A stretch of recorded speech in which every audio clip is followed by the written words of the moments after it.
문헌의 기사입니다. 오늘은 근로장려금과 자녀장려금에 대해 알아보겠습니다. 먼저 근로장려금 제도에 대해 알아보겠습니다. 근로장려금 제도는 일은 하지만 소득이 적어 생활이 어려운 근로자, 전문직 제외인 사업자 가구에 대하여 가구원 구성과 근로소득, 사업소득 또는 종교인 소득에 따라 산정된 근로장려금을 지급함으로써 근로를 장려하고 실질 소득을 지원하는 근로연계형 소득지원 제도입니다. 근로장려금은 가구원 구성에 따라 정한 부부 합산 총급여액 등을 기준으로 지급액을 산정합니다. 가구 유형에 따라 근로장려금 지급 가능액도 다릅니다. 단독가구는 총소득 기준금액 2,200만원 미만인 경우에 지급되며 최대 지급액은 165만원입니다.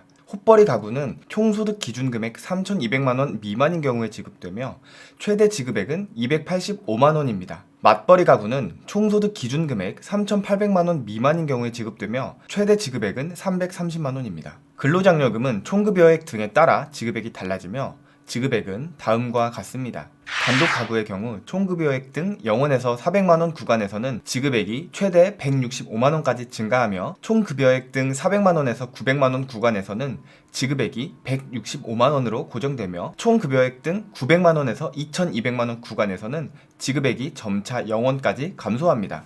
헛벌이 가구의 경우 총급여액 등 0원에서 700만원 구간까지는 지급액이 최대 285만원까지 증가하며 총급여액 등 700만원에서 1400만원 구간에서는 지급액이 285만원으로 고정되며 총급여액 등 1400만원에서 3200만원 구간에서는 지급액이 점차 0원까지 감소합니다. 맞벌이 가구의 경우 총급여액 등 0원에서 800만원 구간에서는 지급액이 최대 330만원까지 증가하며 총급여액 등 800만원에서 1700만원 구간에서는 지급액이 330만원으로 고정되며 총급여액 등 1700만원에서 3800만원 구간에서는 지급액이 점차 0원까지 감소합니다. 다음으로 자녀장려금 제도에 대해 알아보겠습니다. 자녀장려금 제도는 저소득 가구의 자녀 양육을 지원하기 위해 부부 합산 총소득 4천만원 미만이면서 18세 미만 부양자녀가 있는 경우 1인당 최대 80만원, 최소 50만원을 지급하는 제도로 총소득 기준을 제외한 나머지 수급 요건은 근로장려금과 동일합니다. 가구 유형에 따라 자녀장려금 지급 가능액도 다릅니다. 단독 가구는 자녀장려금을 지급하지 않습니다. 헛벌이 가구와 맞벌이 가구의 경우 총소득 기준금액 4천만원 미만인 경우에 지급되며 자녀 1인당 최소 지급액은 50만원, 최대 지급액은 80만원입니다. 자녀장려금은 총급여액 등에 따라 지급액이 달라지며 지급액은 다음과 같습니다. 헛벌이 가구의 경우 총급여액 등 0원에서 2,100만원 구간에서는 지급액이 자녀 1인당 80만원으로 고정되며 총급여액 등 2,100만원에서 4천만원 구간에서는 지급액이 점차 자녀 1인당 50만원까지 감소합니다. 맞벌이 가구의 경우 총급여액 등 600만원에서 2,500만원 구간에서는 지급액이 자녀 1인당 80만원으로 고정되며 총급여액 등 2,500만원에서 4천만원 구간에서는 지급액이 점차 자녀 1인당 50만원까지 감소합니다. 근로장려금과 자녀장려금 제도에 대해 알아보았으니 장려금 신청 자격에 대해 알아보겠습니다. 먼저 가구 유형입니다. 가구 유형은 연도 말 현재, 가구원 구성, 소득 유무 등에 따라 분류합니다. 단독 가구는 배우자와 부양자녀, 70세 이상 직계 존속이 모두 없는 가구를 의미합니다. 헛벌이 가구는 배우자 또는 부양자녀 또는 70세 이상 직계 존속이 있는 가구를 의미하며 배우자가 있는 경우에는 신청인 또는 배우자의 총급여액 등이 300만원 미만이어야 합니다. 맞벌이 가구는 신청인과 배우자 각각의 총급여액 등이 300만원 이상인 가구를 의미합니다. 여기에서 배우자란 법률상 배우자를 말하며 사실혼은 제외합니다. 여기에서 부양자녀란 18세 미만 부양자녀를 의미합니다. 부양자녀에는 입양자를 포함하며 부모가 없거나 부모가 자녀를 부양할 수 없는 일정한 경우 손자녀, 형제, 자매를 부양자녀 범위에 포함합니다. 부양자녀의 연간 소득금액 합계액이 100만원 이하여야 합니다. 여기에서 70세 이상의 직계존속이란 직계존속의 연간 소득금액 합계액이 100만원 이하여야 합니다. 그리고 주민등록표상의 동거가족으로 해당 거주자의 주소나 거소에서 현실적으로 생계를 같이 하여야 합니다. 부양자녀 및 직계존속 중 거주자와 동일한 주소 또는 거소에 거주하거나 질병 등으로 일시 퇴거한 중증 장애인의 경우에만 연령 제한을 적용받지 않습니다. 다음으로 총소득 요건에 대해 알아보겠습니다. 가구원 구성에 따라 연간 부부 합산 총소득 금액이 기준금액 미만이어야 하며 총급여액 등에 의하여 장려금을 산정합니다. 총소득 금액과 총급여액 등의 정의가 비슷해 보이지만 다르기 때문에 각각 알아보겠습니다. 먼저 총소득 금액입니다. 총소득 금액은 신청인과 배우자의 다음의 소득을 모두 합한 금액을 말합니다. 근로, 사업소득, 종교인 소득, 이자 배당 연금, 기타 소득입니다. 근로의 경우 총급여액입니다. 사업소득의 경우 사업수입 금액의 업종별 조정률을 곱한 금액입니다. 종교인 소득의 경우 총수입 금액입니다. 이자 배당 연금의 경우 총수입 금액입니다. 기타 소득의 경우 총수입 금액에서 필요 경비를 차감한 금액입니다.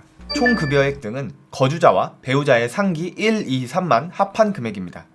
즉, 근로, 사업소득, 종교인 소득만 합친 금액이며 이자 배당 연금과 기타 소득은 포함하지 않습니다. 사업소득 계산 시 업종별 조정률은 다음과 같습니다. 예를 들어 도매업인 사업자의 사업수입 금액이 1,500만원이면 20%를 곱한 300만원이 총급여액 등이 되는 것이며 음식점업인 사업자의 사업수입 금액이 1,500만원이면 45%를 곱한 675만원이 총급여액 등이 되는 것입니다. 다음으로 재산 요건에 대해 알아보겠습니다. 장려금을 받기 위해서는 가구원이 소유하고 있는 재산합계액이 2.4억 원 미만이어야 합니다.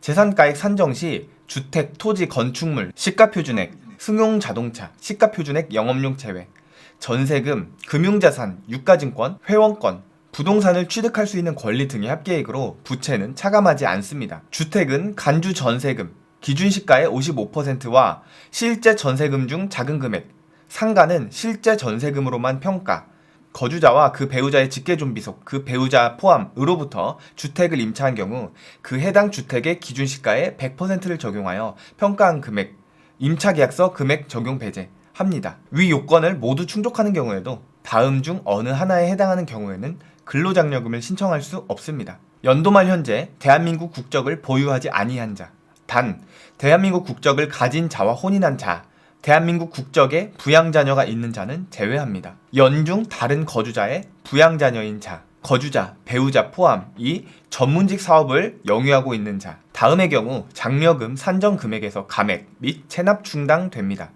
가구원 재산합계액이 1억 7천만 원 이상 2.4억 원 미만인 경우 해당 장려금의 50%가 차감됩니다.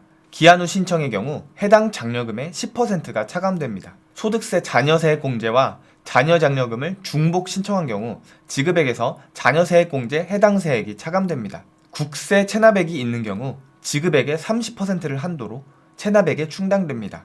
총급여액 등 변동 등으로 지급액이 환수되는 경우 본인 귀책 사유가 없는 경우 제외, 경정금액에 가산세가 1일 0.025% 부과됩니다. 근로장려금 및 자녀장려금의 신청 기간은 다음과 같습니다. 장려금 신청은 1년에 한 번, 종합소득세 신고기간인 5월에 정기분으로 신고하셔도 되고 1년에 2번, 상반기분, 하반기분으로 나누어 신고 및 정산하셔도 됩니다. 신청 방법은 크게 안내문을 받은 경우와 그렇지 않은 경우 두 가지로 구분됩니다. 모바일 또는 서면으로 안내문을 받은 경우 안내문에 나와 있는 절차를 따라서 신청을 하면 됩니다. 안내문을 받지 않은 경우에는 인터넷 홈택스에 접속 후 로그인하여 신청 제출 메뉴 또는 복지이음 배너 근로자녀장려금 신청하기, 일반 신청하기 메뉴로 신청할 수 있습니다. 신청에 어려움이 있는 경우 장려금 상담센터 1566-3636으로 전화하여 도움을 받을 수도 있습니다.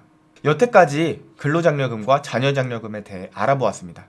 장려금 제도는 국가로부터 정당하게 받을 수 있는 혜택인데도 몰라서 놓치는 경우가 있을 수도 있으니 신청 조건에 해당되시는 분들은 신청 기간 잘 체크해 두셨다가 신청 기간에 잊지 말고 신청하셔서 꼭 혜택 받으셨으면 합니다.